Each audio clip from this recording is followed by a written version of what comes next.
La nouvelle Syrie d'Ahmad Shara doit comprendre que désormais Israël a intégré la protection de la communauté druze dans sa sécurité nationale.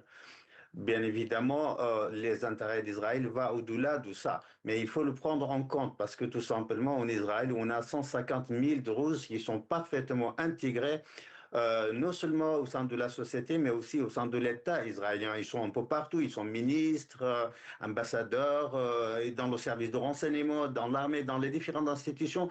Et le chef de cette communauté est l'ami le plus proche de Benjamin Netanyahu, le premier ministre israélien. Mais bien évidemment, Israël instrumentalise aussi la question de Druze en Syrie pour ses propres intérêts. Le premier intérêt, le plus intéressant pour Israël, bien évidemment, c'est cette méfiance par rapport à la nouvelle Syrie dirigée par les islamistes. Israël ne partage absolument pas l'approche américaine de la nouvelle Syrie et reste très, très, très prudent.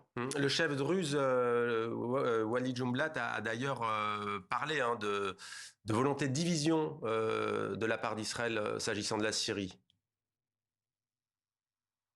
Écoutez, on connaît très bien, dès la première semaine de l'arrivée d'Ahmad Shara au pouvoir à Damas, Walid Jumblat est un nationaliste arabe, je pourrais même dire pan-arabiste, farouchement opposé à Israël. Donc, cette position et positionnement de Walid Jumblat ne m'étonne absolument C'est pas. pas une Seulement, surprise, ouais. cette position Mm. voilà, Mm.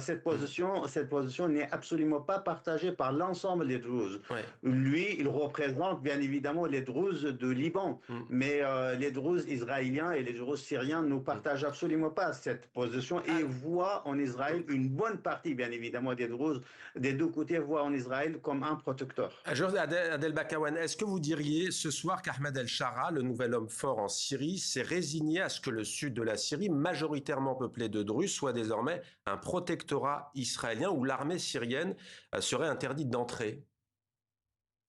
Ça, c'est exagéré. Je pourrais dire Ahmad Shah a finalement cédé aux demandes de la communauté druze dirigée par Hajjari.